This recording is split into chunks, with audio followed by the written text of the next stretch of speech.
Did you know that 65% of Americans cannot pass a basic financial literacy test? Schools teach algebra, but they don't teach the one money rule that could change your life. Financial education is missing from most schools, leaving people unprepared for real world money decisions. Today, we're revealing the one crucial money rule that can completely transform your financial future.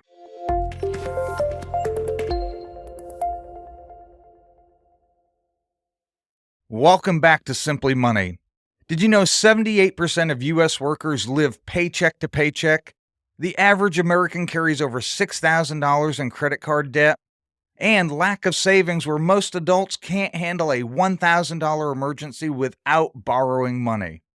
Without proper financial education, people fall into debt traps, overspending, and never truly building wealth. There is one money rule schools forget to teach. If they were to teach anything, I would suggest this be the first thing they implement into teaching about finances. We have a lot to learn in schools. We need to implement a lot about financial literacy, but this one rule could change generations to come. And we need to start teaching this to our kids and to our next generation so they can break out of this debt cycle that we're trapped in.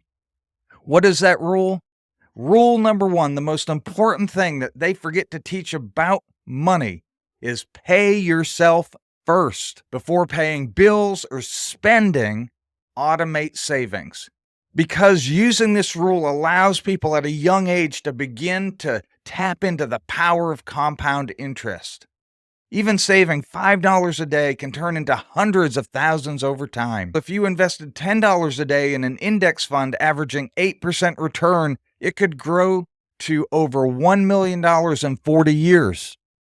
But the problem, people think, oh, that takes forever. But if we start young, if we start when we're first getting out of school and just putting that small amount away and letting time do its compounding.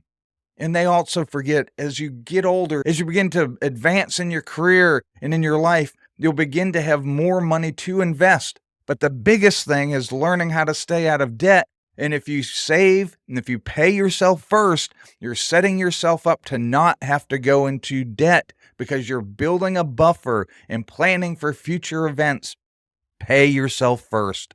This is the number one thing we need to grasp. See, instead of teaching pay yourself first, we're being taught through society and schools and even at home, buy what you want, live for the moment, carpe diem, seize the moment, just live your life. We have the fear of missing out. Everybody's living in FOMO. We're so afraid that if I don't buy the newest and latest car, iPhone, the fanciest clothes, or whatever the thing is you're into that you want to impress your friends and your colleagues or people you don't even know, we get sucked into this consumerism and buying, and we go into debt.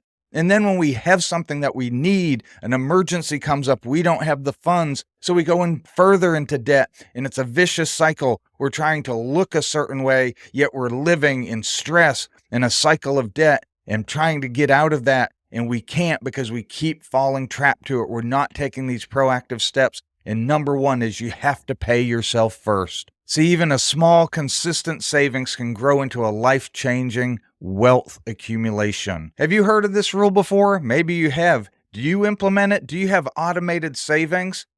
Simple things like your 401k can be automated, IRAs, HSAs, even savings accounts. So the money goes into a separate account prior to going into your checking account where you think, oh, I have money in there. No, that money is for the future you. That money is for future needs. Pay yourself first. Set that up and automate it. What do you think of this video? What do you think of this rule? Leave a comment down below. Hit that like and subscribe button. Don't forget to hit that bell so you're notified of future videos. And we'll see you next time on Simply Money.